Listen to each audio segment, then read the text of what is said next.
Bem-vindo ao Inovação com Dados em Nuvem.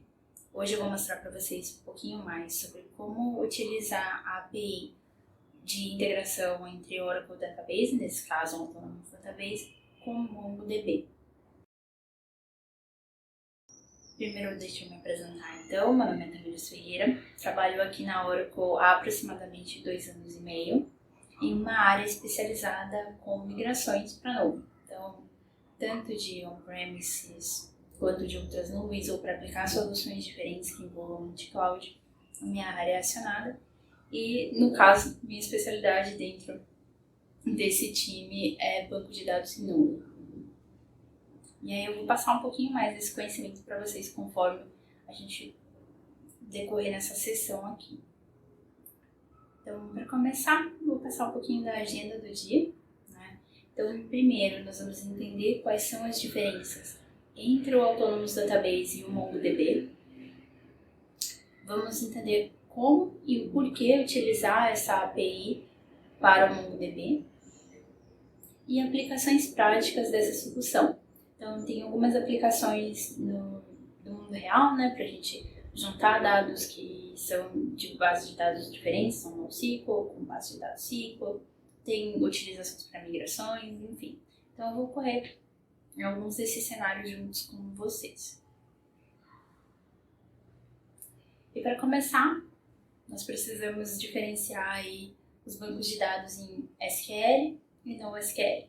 Então, o NoSQL, o SQL, ele é um banco de dados relacional, que começou aí por volta de 1970 com o desenvolvimento de algo chamado Relational Model. Esse Relational Model continha aí é uma teoria matemática que contém várias informações e regrinhas para você relacionar elementos. E criando relações entre os elementos, você consegue executar tudo que você precisa no banco de dados de uma forma muito mais eficiente do que existia na época, ou do que existia antes desse modelo. Esse modelo também tornou possível e introduziu algo chamado SQL, que hoje em dia é muito popular, mas é o Structured Query Language. Essa linguagem estruturada de queries permite que, pela primeira vez, os desenvolvedores não tenham que se preocupar com a forma de acesso dos dados, e sim somente com o que eles querem extrair com a consulta que estão fazendo naquele momento. Então, antigamente, na época que você tinha cartão furado, você precisava fazer leituras com fita, ou era uma máquina, assim, algo mais antigo, mais rudimentar, você precisava pensar em maneiras de otimizar o seu programa, de otimizar as suas consultas, para que aquilo fosse mais rápido, para que o processo pudesse de uma forma melhor. Com a introdução da SQL, toda essa carga, toda essa parte de otimização foi colocada em um sistema, o sistema DBMS e o DBMS, e eles resolvem essa parte enquanto você só precisa se preocupar com o que você vai consultar naquele momento. Outra característica muito importante dos bancos de dados relacionais é que eles têm algumas garantias para as transações. Uma das mais famosas aí é o ACID.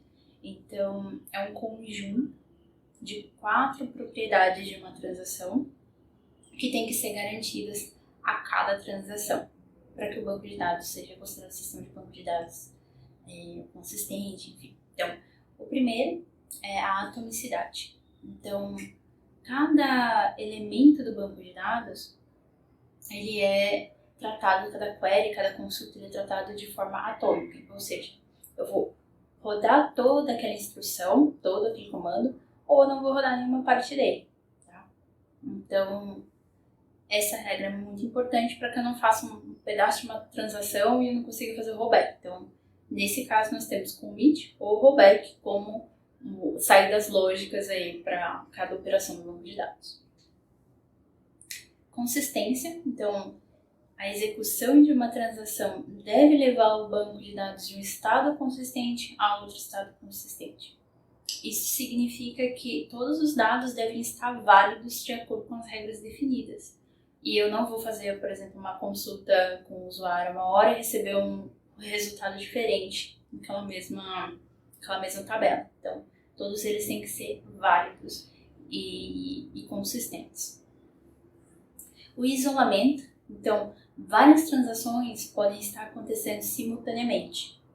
E um banco de dados, para ter essa garantia de isolamento, ele precisa ter formas de identificar que cada transação seja tratada como uma única transação no banco de dados.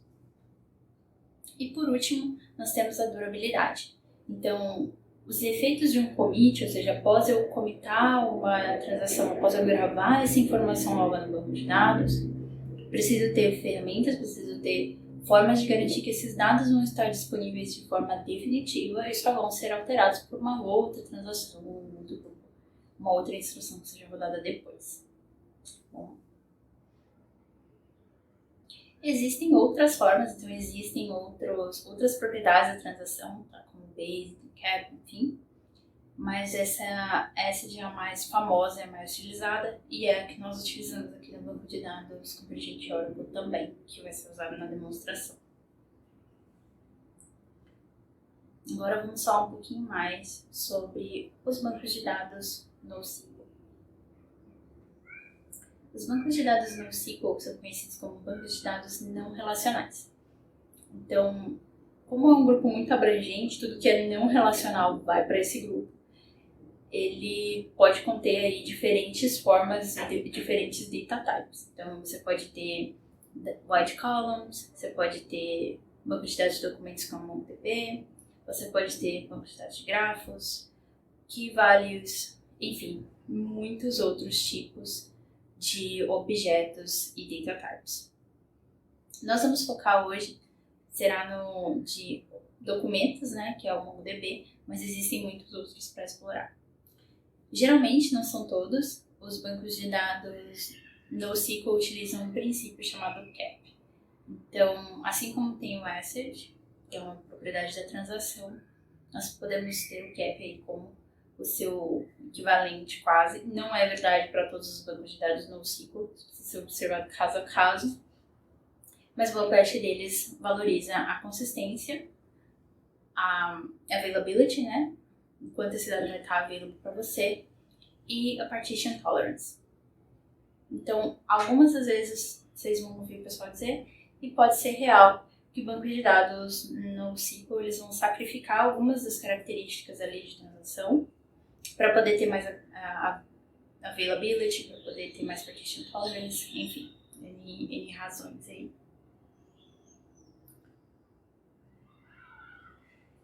Então, vamos entender, já que a gente está falando de banco de dados de documentos, né, como os documentos são armazenados no MongoDB.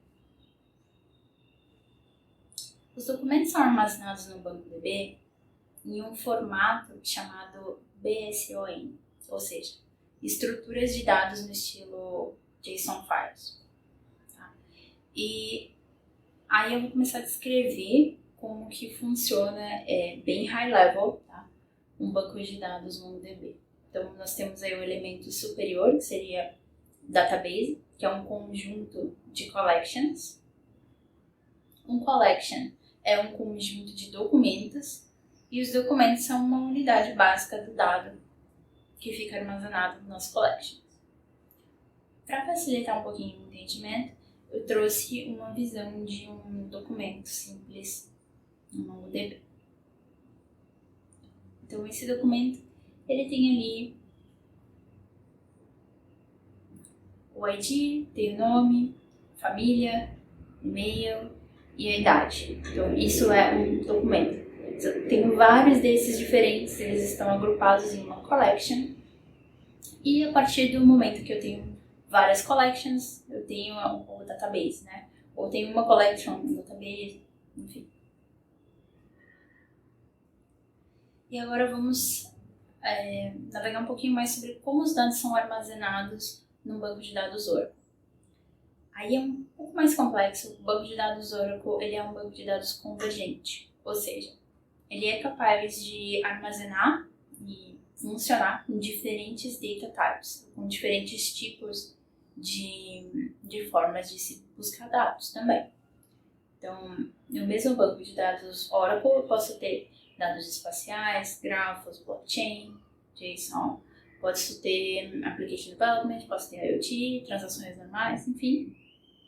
Tudo isso no mesmo banco de dados. Tá?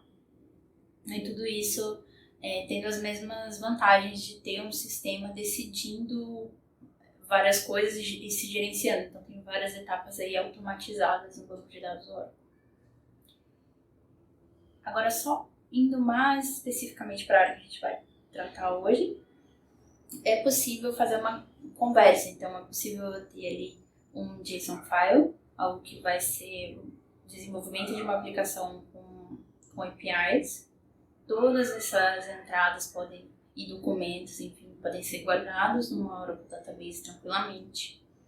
E eu posso, por exemplo, fazer reportes e cargas analíticas usando SQL para rodar e fazer query e retirar informações desses documentos em conjunto com outras informações relacionais do banco de dados.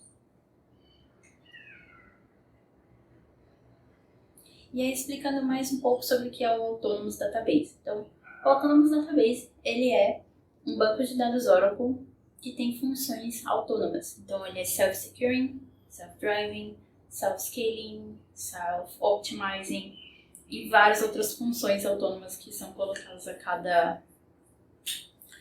cada momento aí no banco de dados autônomo. Isso significa muito mais facilidade para quando você vai precisar usar o banco de dados, para quando você está fazendo desenvolvimento. Significa que você vai ter menos erros humanos. E significa que o seu dado vai estar muito mais seguro a todo momento. Tá? E aí, até onde esse banco de dados autônomo JSON pode te levar em relação a performance, em relação à facilidade de uso. Então, primeiro que você vai ter o Elastic Compute Storage. Segundo que ele tem o mesmo single digit latency, então reads and writes vão estar equilibrados ali, isso vai ajudar a performance. Ele é highly available e o mais bacana, principalmente pra gente, né, que está estudando essa tecnologia, é que tem o Always Free. E geralmente ele tem um low price. Tá? Além disso, ele tem uma função de escalar automaticamente. Então, se você na sua empresa tem pontos, em alguns momentos do dia, que eu preciso de mais processamento e em outros que eu não tenho nenhum usuário, nenhum workload, ele entende isso e consegue fazer o scale up e o scale down nesses períodos. Como você paga por segundo, né? Então isso faz a pessoa economizar dinheiro, né? Ou a empresa, no caso.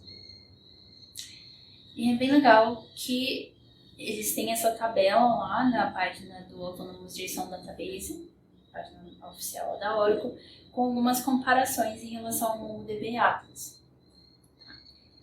Então, a gente consegue ver que, por exemplo, o Max Document Size é um pouco diferente. A gente pode ver também aquele ponto das transações que eu comentei. Então, transações feitas no Oracle Autonomous JSON Database serão sempre transações ACID. Enquanto lá no MongoDB Atlas, você pode fazer desde uma certa versão, tá? Não significa que você não possa fazer lá, mas é só quando você tiver um request específico de uma API call, tá? Transaction size aqui é ilimitado, lá você vai ter algumas limitações aí de movimentos, enfim.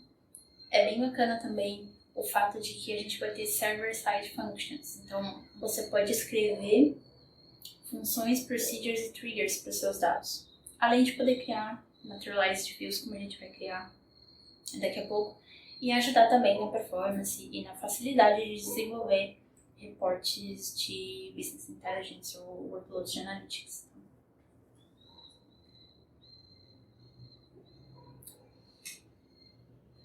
Mas então, já falei um pouquinho sobre isso, mas por que, então, utilizar uma API que conecte um Oracle Database no MongoDB? E aí eu vou dar um exemplo da vida real aí. Vamos dizer que você tem uma aplicação, e aí você prepara ela para se geolocalizar. Então, já é uma integração que você está fazendo. Depois, você tem interesse de criar um ingestor aí, de ter uma parte analítica da sua aplicação. Então, aí vamos supor que você usa outro serviço, porque o serviço de banco de dados que você tem automaticamente não vai fazer isso para você. Então, você faz uma nova integração fora para ter esse serviço de analytics de acordo com o que você deseja ou de acordo com o que foi decidido que é o melhor. E aí vamos supor que é interessante colocar IoT e trabalhar um pouco mais a parte de segurança desse banco. Então, mais integrações, mais gerenciamento, às vezes replicações que vocês têm que gerenciar de um lado para o outro, ou bancos dedicados só para analytics, enfim. E aí, vamos supor que você vai trabalhar um pouco mais e vai criar um site de DR. E depois, se você quiser colocar grafos ou algum outro tipo de banco de dados, você termina com um conjunto de dados que é muito difícil de gerenciar. Então, com muitas replicações, muitas ferramentas, muitos gestores, integradores, enfim. Então, quanto mais você puder trazer o processamento direto da sua aplicação para o banco de dados, melhor. Além disso, né, se você puder trazer todo o processamento para um banco só, então o processamento de documentos, processamento de gráficos, processamento espacial, enfim, quanto mais workloads você trouxer para o mesmo banco, né, você consegue funcionar melhor, menos latência, e você tem uma aplicação que exige menor quantidade de manutenção e é mais otimizada de forma geral. Então, essa é uma das grandes vantagens de ter um banco convergente. Tá? E onde entra essa API, então, da Autonomous Database? Entra exatamente no sentido de fazer essa conexão ser direta. Ou seja, essa API ela não envolve nenhum tipo de replicação. Ela não é um módulo que você tenha que gerenciar. Ela não é um agente que você tem que instalar lá e aqui e configurar manualmente, nada disso. Ela é um conector mesmo, um conector simples que você habilita pela console do Oracle Cloud Infrastructure e começa a utilizar o usuário e a fazer queries e a fazer pesquisas do outro lado no MongoDB. Até inserts, updates, enfim, partindo do seu banco de dados autônomos para lá. Então você pode aproveitar suas triggers, seus procedures, enfim, para atualizar os seus documentos em um outro banco de dados. Seamlessly, né? De uma forma muito mais prática, de uma forma transparente também. Aqui, então, vou carregar aqui um pouquinho o laboratório para vocês verem o que eu estou falando na prática.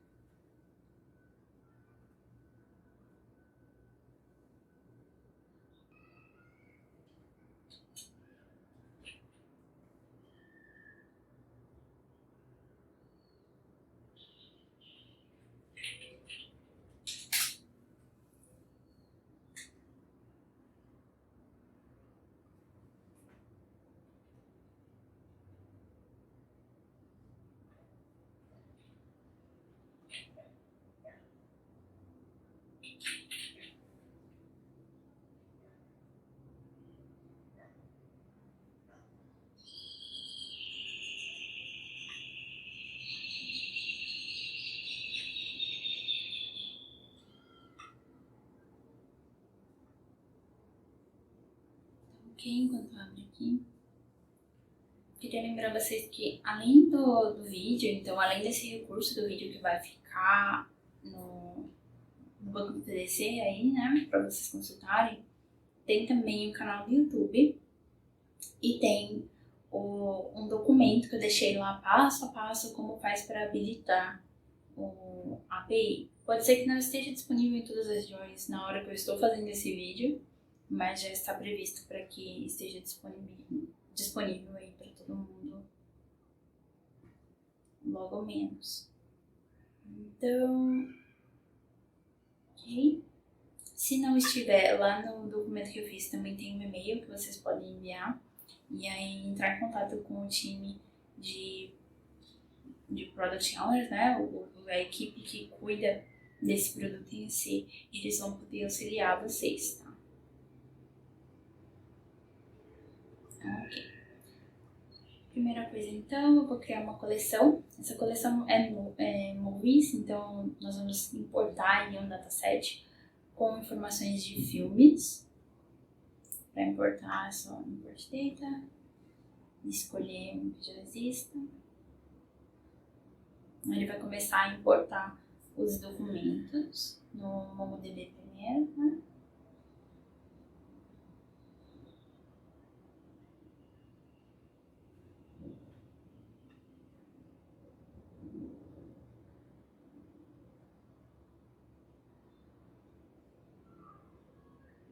Ok? Isso feita, já consegue ver ali, então o Autonomous já identificou ali. Eles têm os filmes, enfim, movies. Movies é a nossa collection, né? Tranquilo? Então aí eu quero procurar dentro de movies, eu posso dar um select ali, eu consigo identificar cada serialized document, então eu consigo identificar cada linha aí cada documento que eu tenho dentro dessa coleção.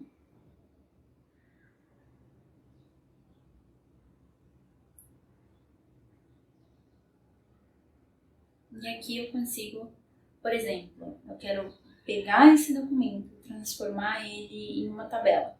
Então, eu posso extrair ele, no caso, o título e o ano, e transformar isso numa tabela de uma forma fácil, né, usando o conector.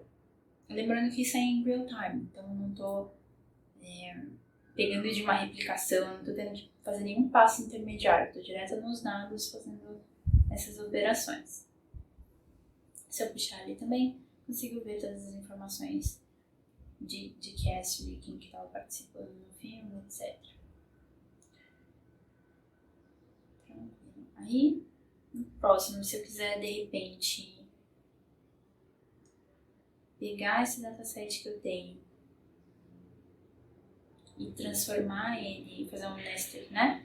E transformar ele em uma tabela mais por ano e fazer filtros lá dentro, eu consigo também.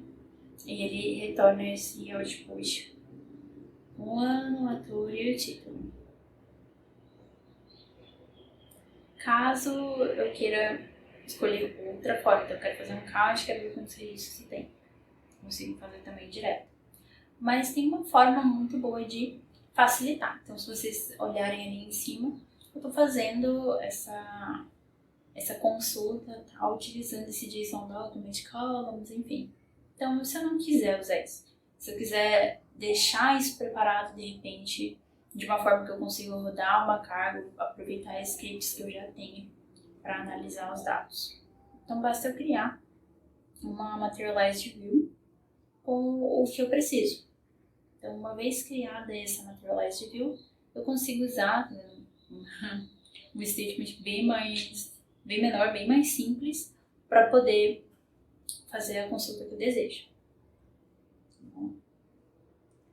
Depois, você também consegue utilizar operadores relacionais tranquilamente, como você faria com qualquer outra tabela no SQL. Então, consigo selecionar quais que participaram de mais filmes, por exemplo.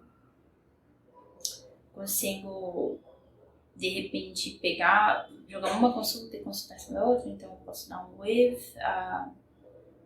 actors as, enfim, e consultar ali. Ali em cima a gente jogou filmes pra frente de 2015, né? Então a gente selecionou de acordo com isso. Tem muitos registros aí nesse dataset.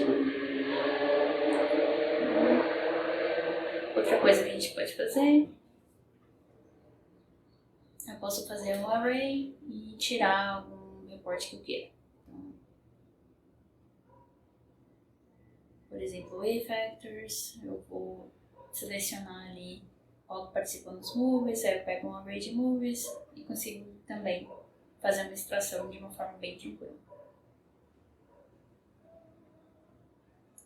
E também aproveitando o skill set, né? Então, de repente, às vezes você não tem uma equipe que está acostumada a lidar com um banco de dados no SQL ou com o MongoDB ou qualquer outro DB que você tem acesso ali pela Converged Database. Você consegue transformar isso de uma forma que a gente consiga, de uma forma que essas pessoas consigam entender SQL e já gerar a query diretamente no banco de dados ou mais próximo do banco de dados possível, sem ter que criar nenhum tipo de artifício, enfim, para poder tornar a query mais rápida, enfim. Então você tira um pouco da pressão em cima do desenvolvedor de ter que buscar essas otimizações por si só. Certo? E aí a última coisa, que a gente também consegue, por exemplo, criar uma coleção lá. Então, posso criar uma coleção chamada Hector e inserir informações que venham ali no meu banco de dados Oracle lá no MongoDB. E aí também, só para verificar, a gente consegue buscar aí quais filmes desse dataset o Arnold Schwarzenegger participou, por exemplo. Eu consigo ver todos os filmes que ele participou dentro dessa pesquisa que eu fiz. Então, você consegue fazer tanto de um lado quanto do outro. Tá aí a grande facilidade. Outra coisa muito legal de lembrar é que além de ter esse banco de dados convergente, muitos data types, enfim, um banco de dados autônomos, ele também consegue fazer import. Então a gente consegue trazer os dados que estão em JSON lá no MongoDB para o Autonomous Database, usando ou essa API ou o MongoDB Export e Import. Então essa demonstração ela inicia aqui com a gente fazendo um select dos devices. Logo após isso a gente consegue pegar aí todos os dados que a gente precisa e rodar o JSON Serialized e ver uma parte específica do documento desses devices. Consigo criar uma tabela ali, então primeiro eu vou pegar aqui Pretty, selecionar, ele vai deixar mais organizadinho ali, de forma que eu consiga visualizar com mais clareza. Na sequência, a gente vai criar esse ID como primary key, beleza? E aqui eu tenho a minha equivalência, tanto no banco de dados Oracle quanto lá no MongoDB.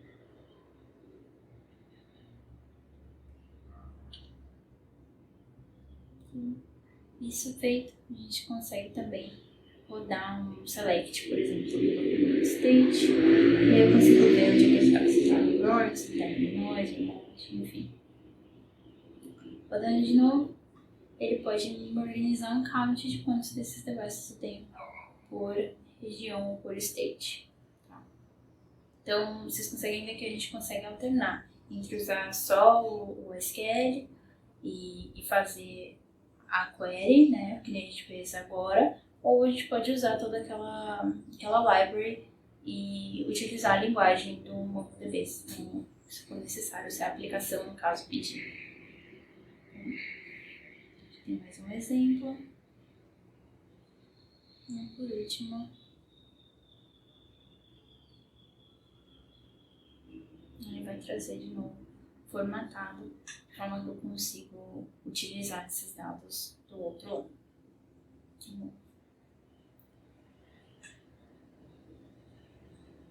E aqui, só para finalizar, vamos ver todos os estados novamente. Beleza.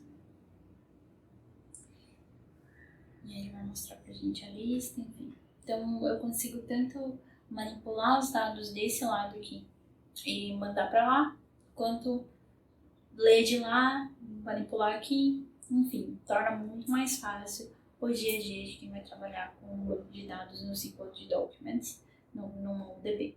Tá? E também torna mais simples e mais rápido qualquer leitura ou integração que você queira fazer com o Autonomous Database, ou até uma migração que você queira fazer de um lado para o outro, também fica muito mais simples. Agora eu vou abrir para perguntas, mas antes deixa eu fazer recapitular aqui então, né? Essa feature, essa API, ela está disponível em algumas regiões no momento da gravação desse vídeo, mas já é prevista para ser disponível de forma geral em todas as regions. Então, caso você não consiga utilizar na região que você fez o deploy, por favor envie um e-mail para o time de gerenciamento de produto, tá? Que com certeza eles vão prontamente te auxiliar. Se você precisar de ambiente de teste ou se quiser explorar mais a Oracle Cloud, eu super aconselho também fazer uma conta free tier e aproveitar todas as oportunidades que tem, né? Na nossa trilha de inovação com dados em nuvem, no YouTube, no canal do YouTube, também lá no LinkedIn, tem muito material para quem quiser aprender, quem quiser conhecer mais.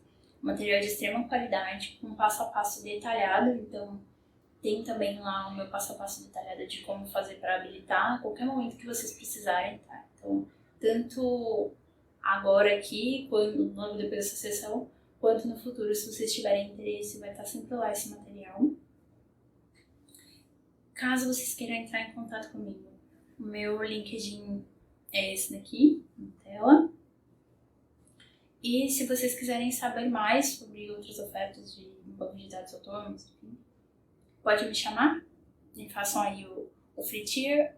Dá join lá no grupo do LinkedIn, que tem todos os palestrantes aqui da trilha. Com certeza vão estar ansiosos para te ajudar e te fazer conhecer um pouco mais sobre a Oracle Cloud. Tudo bem? Agora eu vou deixar a sessão aberta para perguntas e muito obrigada. Tchau, tchau.